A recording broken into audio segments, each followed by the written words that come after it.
What's up, everybody? It's your host, Jonathan Brown. Welcome to another episode of the Reality Roundtable.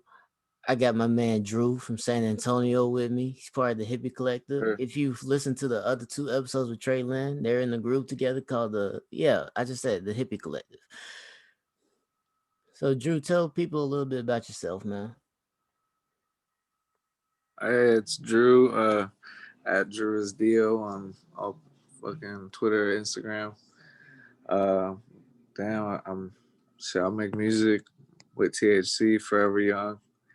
Uh, been making music for about probably like 3 years now, three and a Mhm. half. Like I've been writing for about 4 years, but releasing and like being in the studio, it's been like three years for sure. So I still find myself getting still feeling like I'm getting used to it, but it's the only thing that I love right now, so that's why I keep doing it. That's what's up, man. And at the top of 2021, you just released a project called Spaced Out. What Yes, would you sir. what would you say like the process for that project was like? Oh, process. So I mean, it was I started writing for that album around the time when I released my second album called it was just self-titled Drew 2. Um and I started writing for Spaced Out because the concept had came to me off of a song like that I was writing.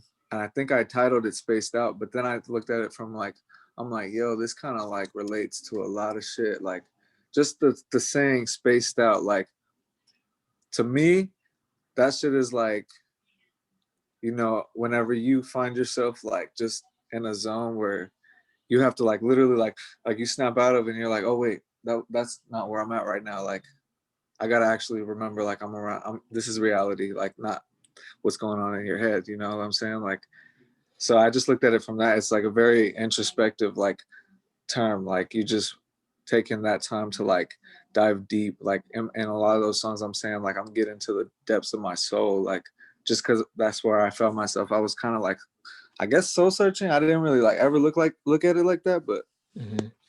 yeah, that's kind of like where it started. And in the process, like shit, it was just looking through beats, like different producers. Like I mean, YouTube was uh definitely something where I go for beats and shit. But I met a few producers like throughout my time, and yeah, there was like damn, I've wrote probably like close to 100 songs for that album, but I only ended up with the 8 that I chose, and ironically, those beats like were the most recent beats that I had got whenever it came to writing for that album. Like once I wrote those songs, I was like, oh, this is the album. Like that's it. Like I had the songs. So like yeah, it was about like what was it like year and a half, almost 2 years in the making Mhm. for sure. And you said that you had wrote like 100 songs for this project, but you only Yeah. ended up choosing 8. So would you say those other songs would be part of future projects then? No, honestly, probably not. I'm not gonna lie. Like with the process, I'll be like I move like not quick, but like I move on to the new thing. Like once I wrap it up, like in my mind, spaced out. Like I wrapped it up after I wrote those songs in my mind. So now I just gotta focus on making the vision come to life for those songs in order to get the message across like thoroughly. But as far as like music wise, like the shit that I was writing for that album, it was a lot of the same content. So I can't see myself um, like back in that headspace and like really like wanting to like put the energy in putting a lot like that content out. But whenever I put content out, I want to put it out like all the way, like add a visual with it, get good ass cover art for it, like just make sure I'm putting as much effort, promo and stuff like that as I can. So if it's something that I want to do, then I might find myself doing it. But yeah, it's one of those things I can never put a uh, like a solid answer on for sure. Was there a message that you wanted to take that you wanted people to take away from this album, or was it a collection of vibes that you just felt, or was it a combination of both? That's a good, yeah. I would say combination of both because at the end of the day, those songs were a lot of feelings, that you felt out, or thoughts or ideas that you just wanted to get the point across of that feeling, of that mood. And for sure, I would say more so like, yeah, it was probably just each song is a different feeling, but I I tried to put it in a way of it being a story because I also physically was making a transition in my life from Texas to California. I moved out to California uh, over the summer, and yeah, it just kind of within the album, it's kind of like the leading up to why I'm leaving. You know, giving like reasons like why I feel like I need to move on with my life and try and find something new and shit. And that's all from just being in your head, being spaced out, and really trying to figure out what you want to do with this time that you're given. I forgot the question. I'm not gonna lie. My bad. Oh, I said, was there a message that you wanted people to take away from this album, or was it a Yeah, collection of yeah, vibes, or was it a combination of both? yeah, yeah. Combination of both for sure.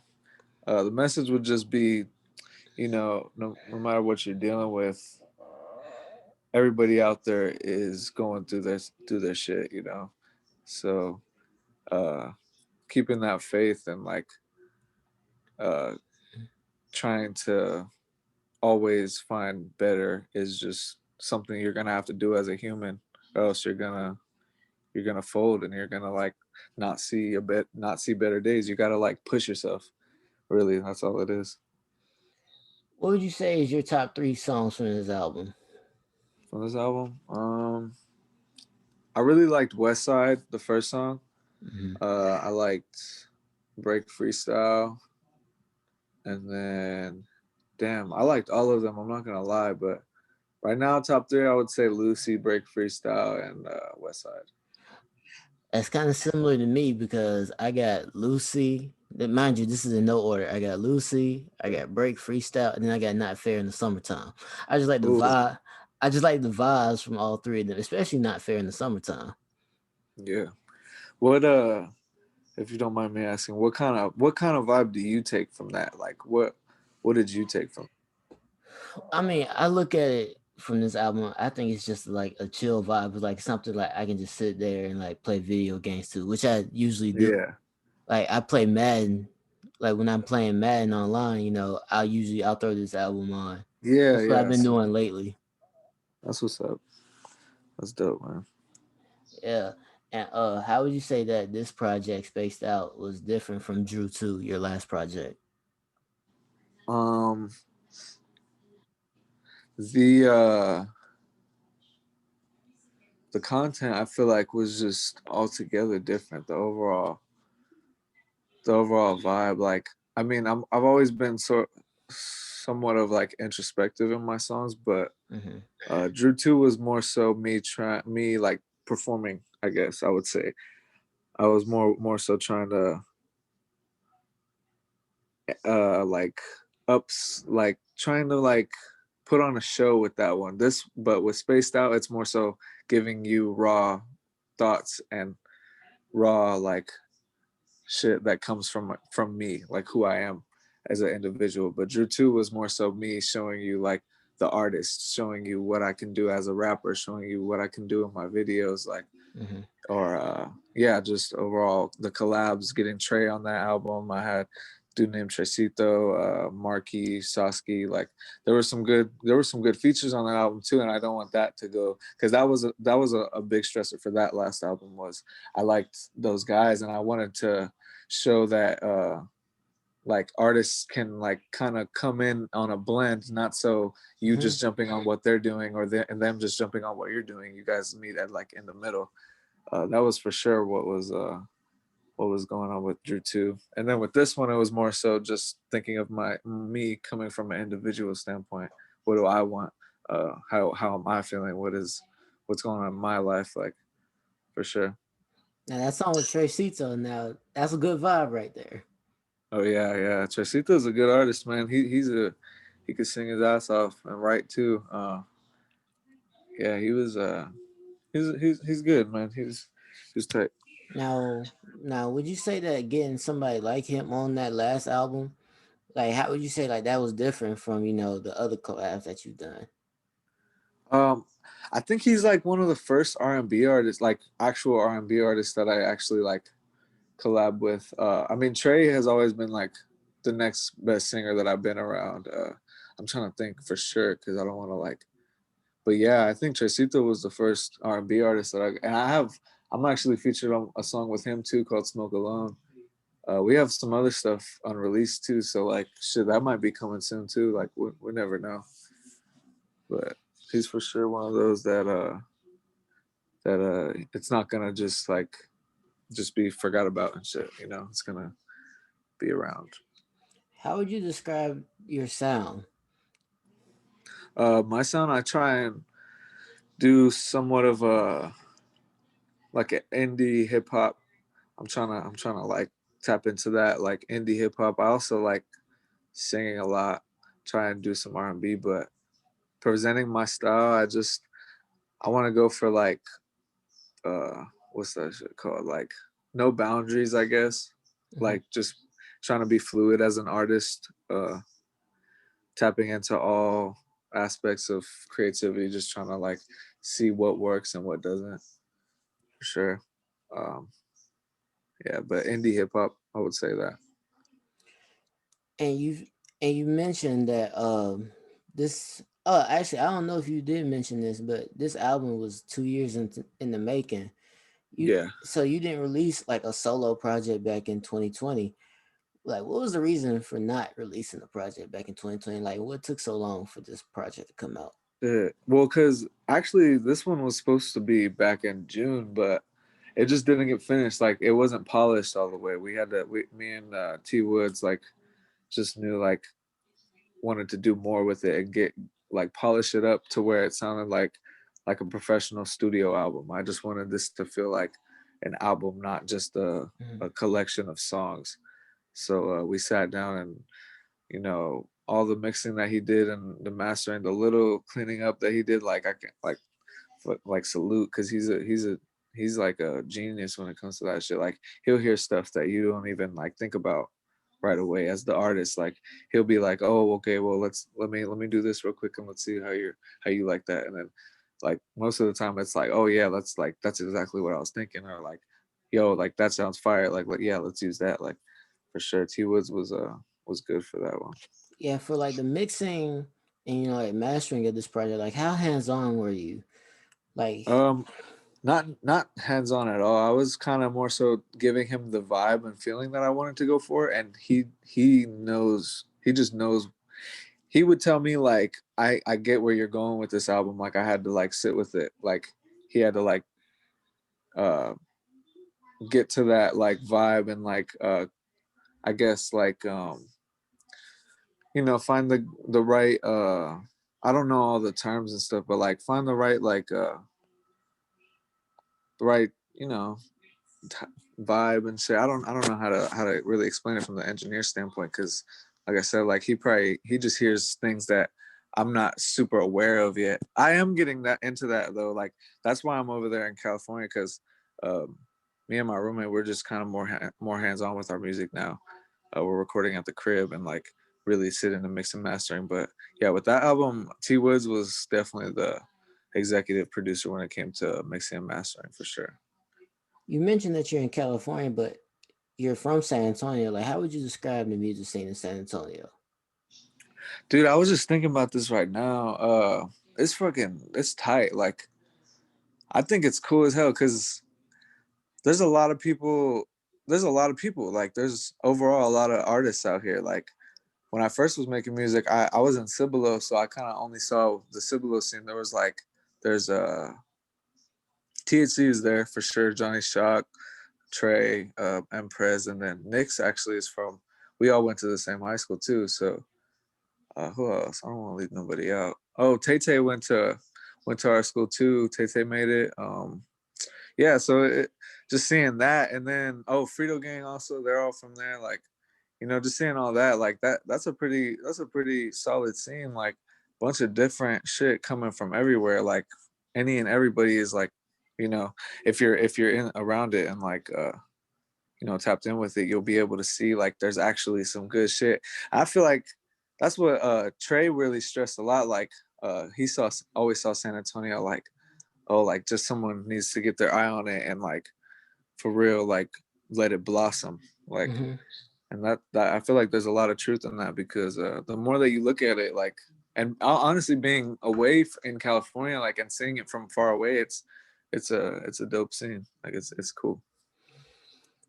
I mean, you talk about speaking into that, like somebody getting their eye on it. Like when you saw Trey on Say Cheese, like what was your thoughts when you saw him like get featured Oh on Say man, Cheese? yeah, that's dude. Trey is like well deserved because I mean he's had a couple that have gotten out there and like gotten a little buzz. So it's just a matter of time with him, honestly. Like that's how I see it. Like he's that's what we say. Like he's a general. He really got everybody in around to THC because I started doing music like kind of on my own. Well, actually, no, I was with APE, and then after APE kind of went their separate ways, and then I was just on my own. And then it was Trey and the producer Oasis that came through and were like, "Yo, like we want you to be with THC," like, and we got to know each other before we started working on music. We would hang out, we would go hiking and shit. We would go do just fucking fun shit, go do crazy shit. And we got to know each other like that, and then that just translated into the studio, and it made it even easier. Like, but when it comes to Trey, like, yeah, he's gonna. It's just a matter of time for sure. And he's always, bro. He's the type like uh we'll be chilling, right, and he'll be off maybe in the corner or like in his car, like out of nowhere, like he'll disappear, and he'll be writing or some shit, like that's for sure. What he's always making sure like he's polished. So it's just a matter of time. And that's actually like how I found out like about Trey was from Say Cheese. And basically like after I found out about Trey, I interviewed him. Next thing you know, like I started kind of getting into like the San Antonio scene, Mm. really. So basically like that's how like I got on to you, I got onto like Eliza and Yeah, that's just popping. Ape Sterling, Oh yeah, uh yeah. AP Sterling, yeah, that's. Shock. I need to listen to High Strong more. I'm not sure I've heard of High Strong before, honestly, but yeah, Shock, yeah. Everybody, there's some good, man. There's some good people out here, man. Yeah, it's really good. And like I had told you before this interview, like when you had like asked me like to listen to your project, like because I wasn't really familiar with your music, Yeah, yeah, and to get ready for this, like I just had your projects on repeat. The one thing about it is like you're not like some people who like they'll tell you reach out, tell you their stuff is fire, and like yeah. it's kind of trash. Like I actually like genuinely rock with your music, man. Yeah, I appreciate that, bro. That's what I'm trying to. I want that. I want that for sure. Like, I want people to notice. Like, at the end of the day, I'm actually trying to make this shit the best that I could do. I'm not just trying to like do it because it's cool. Like, this is definitely something that I put a lot into, and that shit. That shit. I appreciate that for sure. Like, appreciate that a lot. Yeah, like, I can actually tell like that you actually like put in effort to this album because when you listen to it, like the way that it flows, like it really connects like from song to song. Mm, yeah. Yeah, that was definitely a point. Like that's something that I wanted to emphasize for sure with this one, like to make it give it that album feel, like to Mhm. separate it from like a mixtape, to separate it from like just uh just a compilation of songs, like have to give it that little that's almost like cinema feel, like that Mhm. it's like an actual storyline and not just some. I mean, like I like any music, man. Like all music, if it sounds good, bro. Like I've always said, if it sounds good, it's good. Like Mhm. it doesn't matter. I'll listen to Gunna the same way I'll listen to a Kendrick. Like I'll appreciate the artistry the same exact way, just like how different those sounds are. Like, but if it's good, it's good, man. Like that's all. As you know, we're in a pandemic right now, and say like Yeah. before COVID, like were there plans that you had that Oh kind of got man. destroyed Hell destroyed yeah. because of COVID? Dude, South by Southwest. Um, we had probably 2 shows over there that we were trying to line up. And then another tour of this artist from, I believe, from West Coast out in California, that I was in contact with trying to get us a spot, and over that was going to be in Austin as well. Like those were just 3, and we were also on this tour with Young Turk. Oh well, his new name is actually Dennis Love. Dennis Love. But he was going by Young Turk, and we were at THC was on a tour with him. We had done San Antonio, and he liked us in San Antonio. He was like, "Yo, let's come do San Marcos with us," and we did San Marcos, and man, that was right before shit lockdown. But yo, that one, that it just felt like we were on a, cause bro, like if you look back at our shit, like we did also Paper Tiger, like we've done some good shows together. We did the Sunset Fest with Waves Movement and shit back in I think that was 2019. That had to have been 2019, or no. Yeah, it was 2019 because we were in a pandemic the whole fucking year. Yeah. So 2019 we did Sunset Fest and shit. Like we had been doing shows, man, and yeah, that San Marcos one was fucking turnt. And then we get the shit's shutting down. Turk had to cancel his show. I think we were even gonna line up to go to Houston and like Dallas with him and shit too. So a lot of, yeah, it just kind of ruined the concert scene. But we're adapting and shit. We got plans and stuff for the streaming shit and everything. Like we got plans for that shit. So definitely stay tuned for that, because the performance side we're gonna adapt. Like no matter how long this shit goes, like we're gonna adapt. And like, what's one positive thing that you've been able to take away from this whole pandemic thing? Even though it kind of ruined a lot of things. Like, what's one positive that you've been able to take away? Damn, a lot of self reflection, like self reflecting, and like getting to know yourself. A lot of that for sure. Discipline is another thing. uh yeah, just adaptation being the last one. Like understanding the circumstances and adapting, and fucking just being learning to be fluid and keeping your mind open for sure. Well, since like you're not able to be on the road like you want to, would you say that it's giving you more time to record music then? Yeah, writing for sure. I haven't, as far as recording, there's been days, people have their days and shit where they just be off, and sometimes I have those days. So as far as recording is, but writing, man, I never stop writing for sure.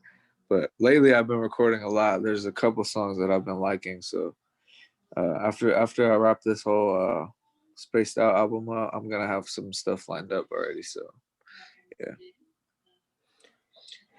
And from when you started in the music game to now, like what would you say? What was some of the things that you learned? Yeah. Gotta just stay consistent. Um, can't worry about uh, like what people think.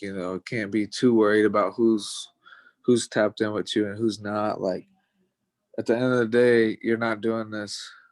Well, I can't speak for everybody, but at the end of the day, I'm not doing it for like it's like gratification. I'm not doing it to be glorified. It's just something that I really like doing.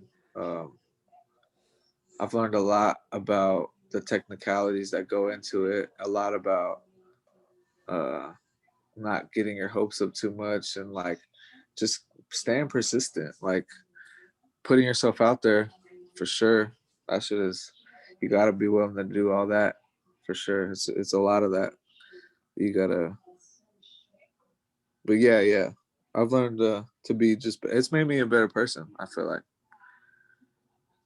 And when people hear this and then they go check out your music, people who aren't familiar with your music, when they go to check it out, like what would you want people to take away from your music? Um, I definitely.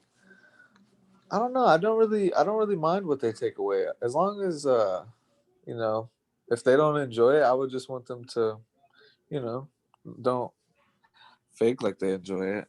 But if they enjoy it, that's just a plus. Like I genuinely feel like the songs that I make them like for myself most of the time. Like if I like it, that's really all that matters. Like I don't really mind if it doesn't get all the way out to the masses yet, because I'm gonna keep going and keep dropping other shit, and maybe those will like. But as I just hope they like it. Like if they like it, then that'd be dope. Like there's a lot of people, not a lot of people. It's because I just take into account how people receive music nowadays. Like it's not the same as to when uh, we were all anticipating a new Kanye West album or a new J. Cole album. You knew that whenever those artists were dropping, like the the fans were going to actually like sit with the album and try and like actually take in where the artist is coming from. But I feel like nowadays with the streaming culture and just all of that, like it's moving so fast. So as long as they fuck with the vibe, that's that's the really gonna be the attention grabber. The vibe is gonna be the attention grabber, and then it's just who you really are, and if you can keep doing it, like Drake says, like uh yeah, you had a hit once, but do it again or some shit like that. Like, but do it again. Like, you just got to do it again. Like, that's it. Like, just got to keep going. Like, that's it. See, I think what it is, I think like you gotta reach like a certain type of status to Yeah. where people like actually sit and like digest your music, like actually trying to hear what you're saying. And to the point to where say like if you were to release a project, like you can actually like maybe take a year or two off and like people Yeah. are Yeah. not really gonna trip. True. True. Yeah. That comes with just, yeah, being the great. Like, you gotta, but that comes with staying consistent and shit for sure. Like, because at the beginning, Kendrick and Cole, they're doing their groundwork. They're hungry. They're not. But now, like, they're established. Like you said, like you get to a status where you can do that and stuff, and let it simmer, let it sit and stuff for sure. And I feel like when you get to a status like that, the music actually comes out better because it's not rushed. Yeah, yeah, that's true. What would you say is the best way for an artist to like stay consistent without um, shoving themselves like in people's faces and shit, like being doing too much. You know what I'm saying? I don't know. I've never really thought about that before. You know? So I mean, I had to think about that, but basically, like you said, like you want to stay consistent, but like I just say like you don't want to like directly like keep telling people like, hey, like check this out, but like just keep promoting it on your page, and Yeah, like whoever sees it and like they'll actually like not say whoever sees it. Like if they like it, then they'll actually like it, and then you actually got like a true support. That's just my answer. It's yeah. probably not the best answer ever, but No, but yeah, I feel what you mean though. That's yeah. true. Is there anything else you would like to say to the people? Nothing. Just fucking stream spaced out on Apple, Amazon, Spotify, SoundCloud, YouTube. Got music videos coming, and yeah, just follow Twitter, Instagram. That's it. Yeah, shout out your Twitter and Instagram before we go, man. Right. Twitter, Instagram is Drew is Dio. DRUISDIO. Yeah. All right, man. Hey, y'all go stream Spaced Out. Also go stream Drew too. I promise you, both projects you will not be disappointed. I'm your Sure. host, I'm your host, Jonathan Brown. Thank you, Drew, for taking time out your day to come to this Thank you, interview, bro. man. And I'll talk to y'all next time. Peace. Later.